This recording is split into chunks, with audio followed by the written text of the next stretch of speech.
All right, I'm going to go shortly to the audience for questions. And how that will work is just raise your hand, and I'll call on you, and a mic will be brought to you. And if you can just stand up, state your name. I will. I'm going to come back to it. This is all prelude. And Michael, we're going to chat a little bit more here. I just want to get you to get ready and get your questions really perfect, really perfect. And just stand up, tell us your name, and ask the question. And the last thing I wanted to say is to keep the microphone as close to your mouth as this is to mine. Go ahead, Ben Friedman. Weakness can be provocative, but a lot of us kept going to history class the day after we talked about Munich and World War II. And strength can also be provocative. States balance power. States design, build military capability in response, not necessarily to weakness, but to being threatened by other states. States' decisions to build nukes and to build armies are often driven by threats, including the ones that the United States poses to their borders. So it's not so simple that our weakness encourages buildups. And I really think we ought to talk more carefully about what scenario would take place absent a larger U.S. commitment to Asia that's so nefarious. I think, yeah, the Philippines and Taiwan and Japan might spend a little more on defense and create a stronger alliance among them, but that's not a bad thing necessarily. We can live with other states having geopolitical responsibilities. Let this side respond to that, and I'll come to questions. Andrew Kripanovic. Those of you who recall the Million Dialogue, and I'm not quite old enough to recall that, but the famous phrase is, the strong do what they can, the weak do what they must. If you're weak, others will decide your fate. If you're strong, at least you have the option of being smart or stupid. And hopefully we elect people who are the former and not the latter. We're in little danger of being the Melians right now. We're the Athenians in the dialogue. I'm sorry? We're the Athenians in the dialogue. We're not going to be the weak, right? Well, we're really far from again, that. getting back to the point we were discussing a little bit earlier, and Corey kind of set this up. The Chinese are good strategists. Yeah, we have the world's best Air Force. But our aircraft in the Far East are concentrated at 2 bases. What are the Chinese doing? They're building lots of ballistic missiles to target those bases. We have the world's best carriers, as Corey mentioned, and a lot of them. The Chinese are developing missiles to target those carriers, and they're building submarines to go after those carriers. So can we cut do we need a big army for China to maintain stability in that region? Hardly, but we are going to figure out, or going to need to figure out a way to maintain stability in that region. Otherwise, I don't think the Filipinos are going to say, the Americans are gone, let's take on the Chinese. Now, the Japanese may say, the Americans are gone, we need nuclear weapons, and let's see what that does to the neighborhood. Let's take some questions, sir, right down the front, right in the middle. Yeah, sir, you gave me the nod, and I gave it back to you, and you're standing up. You have to know how to do the nod. It's sort of one of these things. Hi, my name is Josh Sachs. My question is for the affirmative side.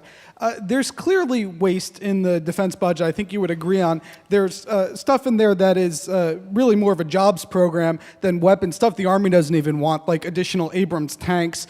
Would you think that if we were to reduce spending on those things, that it would be better to reallocate that spending to additional military priorities?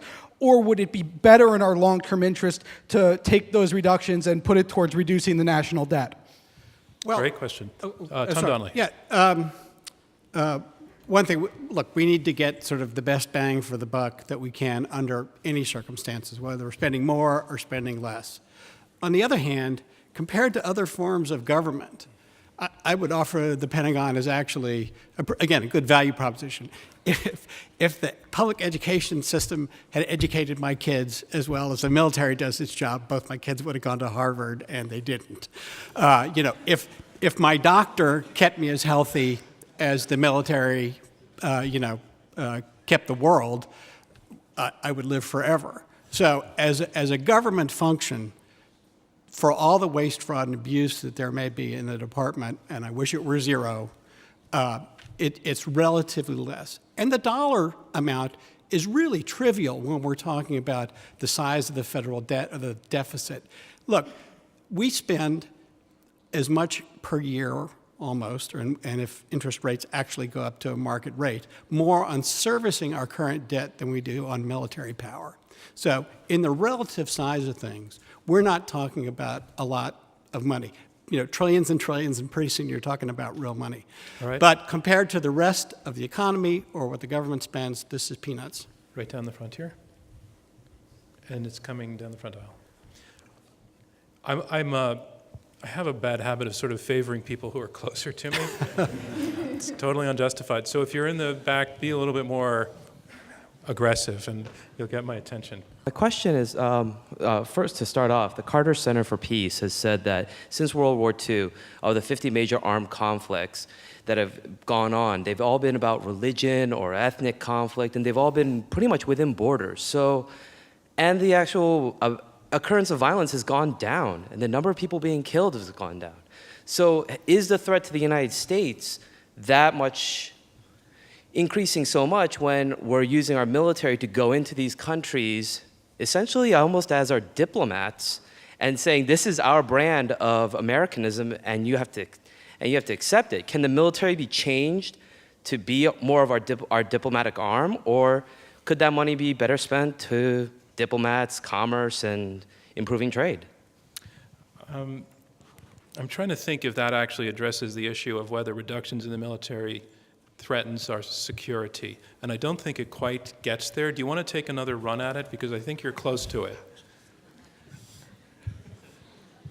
I can give an answer. I know you're all set for it, but I want the people are going to be Well, listening on what the I'm radio and not understand that. I guess what I'm saying is that it seems that our military is creating more enemies by being out there and doing stuff and doing what it does.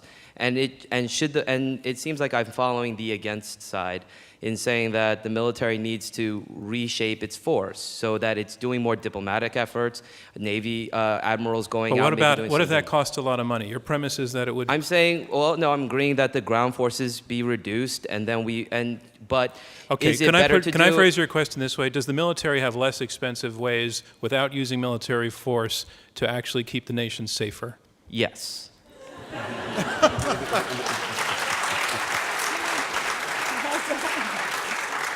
Now, can you say that? I'm Coach Corey Shockey. Give that man a microphone. One of the things that has happened with the wars of the last 12 years is that things that have traditionally been diplomatic and development functions have migrated into military space. And that's because we don't train our diplomats and our development people to the same level of professional expertise that we train our military. And we need to do that. That's actually a better place to spend our money. It matters to see diplomats doing diplomatic work, and we could spend our money that way. We just choose not to. The military. Let me go to the other side first and then come back to you, Yeah, Ben. very quick. Look, Tom Donnelly. The original question posited a correlation between less war and less dying in recent years. That correlates really strongly with the rise of American power. So, again, that's what I was talking about originally. This has produced great benefits, not only to us, but to humanity. And and Corey will remember this from our own time in the White House. The problem with diplomats is that if you want to send them to Afghanistan, at least until recent years, they could say no. They could refuse to go. So we need all the tools in our kit bag of all kinds, but we should not pretend that military power isn't part of what needs to be in that kit bag. Okay, one more round on this, Ben Friedman. Look, let's not make the argument that if only the military would handle diplomacy, diplomacy would be easy. I mean, diplomacy is really hard. We sort of have this idea that because diplomats don't produce magical results in transforming societies that have problems, that we should hand it over to the military, which is really good at destroying things, but also doesn't have the tools to build society. So I'm certainly not in favor of transforming the military's mission. What Tom just said ignores a vast social science literature on the causes of the long peace. This idea that peace in the world, this massive decline in violence which you referred to, which is not talked about enough. Everyone should read Steve Pinker's book about this. Civil wars are in massive decline. Coups are in massive decline. Genocide has been going away. Your chances as a human of being killed in political violence have descended massively since World War II, and we don't talk about that in Washington. That's not due to the benevolence of the United States of America, I don't think. It has to do with the spread of liberalism, maybe, the spread of capitalism, and the experience of wars which cause societies to learn. And again, this isn't just me talking, this is most of the people who study this for a living. But aren't your this opponents, idea but that it's Ben, all up to aren't your us is aren't your hubris. opponents arguing that in fact the American military dominance is what created the conditions? I'm arguing against that right now. I'm saying that there's all these other factors that are doing the work. No, but I think their point is that that the American military dominance enabled those other factors Well, that did all if the you work. think it's just pure magic and it does everything in the world, then it's hard to defeat that proposition. But look, there are parts of the world where the American military is not very present, and we see, I think, a lot of the same results there, absent that. Okay, so and if you read Pinker's book, he says this progression has been going on much longer, even prior to World War II, which is kind of hard to understand. But it's not a controversial sentiment that violence is massively declining. Andrew, hang on one second. I want to remind you that we are in the question and answer section of this Intelligence Squared U.S. debate. I'm John Donvan, your moderator. We have 4 debaters, 2 teams of 2, debating this motion: cutting the Pentagon's budget is a gift to our enemies. Andrew Krepinevich. There's a saying that hope and wishing is not a strategy. I would like to think that diplomacy could solve all our problems. We wouldn't need militaries, or that it's the global economy, stupid. If we all just sit down and shut up, we're going to get rich. Fact of the matter is, in the absence of a stabilizing military force, you tend to get into trouble. Look at the period from 1815 to 1914. The end of the Napoleonic Wars, Britain emerges as the world's dominant power, and the Pax Britannica exists for a century. Until the time that Britain's power began to wane, they began to cut back on their defenses, they began to expand their social welfare programs, for better or worse, and Germany decided that they could win a war quickly, that they could defeat the Allies quickly, and what you ended up with is World War I, and carnage on an unparalleled scale. Again, it wasn't because the British were too strong that Germany decided to go to war. It was because they thought they had an opportunity to advance their aims at the expense of others. Sir. And the young man who was waving his iPad, I liked that move, so you're next. After you. Hi, Doug Brooks. I used to run the trade association for companies that work in support of military operations abroad. But one thing that always strikes me is we come from the greatest commercial nation on earth, and yet our military is still using sort of 19th century procurement lines, and we sort of ignore these sorts of ability to essentially create a more effective military at a far cheaper price. I mean, shouldn't we be looking to the private sector? I think that they've all conceded that we need to be better at efficiency, so I'm going to But respectfully pass on the the question. point being that we can do the stuff and we can do it a lot cheaper, so we're actually, by changing the way we do things, it's worse for our enemies. But it's not the private sector. The public sector is different. It works differently. The incentive structures are massively different. We keep shipyards because they employ people. That's, if you're a senator from Maine, I think it makes sense for you to keep Bath Iron Works open even if you have excess overhead. So I don't think there are that many lessons in that regard from the private sector. I think we need to learn lessons from the public sector about how to be more efficient. Sir. Andrew, did you badly need to respond to that? I just wanted to Andrew say Kripanovic. that, again, this is putting the cart before the horse. To say, well, let's cut $1 trillion out of defense and all of a sudden everything's going to become efficient and we're going to stop all this pork barreling. Again, that is the triumph of hope over experience. In the next question, we haven't heard much from Corey or Tom for the last 5 minutes, so I'd like to hear those voices. Sir, with the iPad. Make it a great question. And could you stand, please? Thanks. Thank you for this wonderful debate. By the way, I'm from South Korea. My name is Zedak Joe, and I'm a student there. And I want to clearly state that my opinion has nothing to do with my government's opinion. So my question. Same for these people.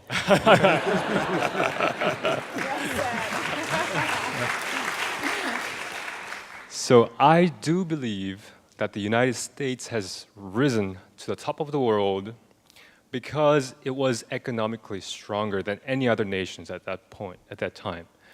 But now, remaining militarily strong, but remaining economically weak, how can it maintain its position of the leader of the world? Because I do believe the Great Britain has gone down in flames because it has spent too much, and it's just remaining as the name of England. So, Britain. can I rephrase you slightly? Right. And maybe this Sure. is not your Go point, ahead, but sir. I think you're saying that a strong American military is not enough on its own to ensure America's security. Is that what you're saying? No, I mean, being economically strong is more important than being militarily strong. That is my point. I know this side has already argued that point, and I'm not sure this side disagrees with that. Tom Donnelly. I don't think, we don't disagree with it. Again, we have to keep things in perspective, is all that I would add to that. We're not suffering from what, the historian Paul Kennedy called imperial overstretch. We're suffering from things like entitlement overstretch. The money that we're spending that's impoverishing us is not going, for the most part, to buy military power. It's going to buy other things that the government does, like provide social services. Whether that's a good thing or bad thing or not, people can reasonably disagree, but that's where the money's going. And if we want to reform both the federal government's books and to boost economic productivity, we can't do it by cutting the defense budget. We have to do it in other ways. Yeah, I would say, just let me add something to what Tom said. Very the problem briefly. isn't necessarily entitlements per se. It's the fact that, as a people, we're not willing to pay for the benefits we vote ourselves. Entitlements are up around 10% of GDP, not 3%, and the slope line is going up dramatically. And as Robert Rubin said not too long ago, if we don't get a handle, particularly on the medical entitlements, then there's no way we can solve our economic problem. Ma'am. Red sweater.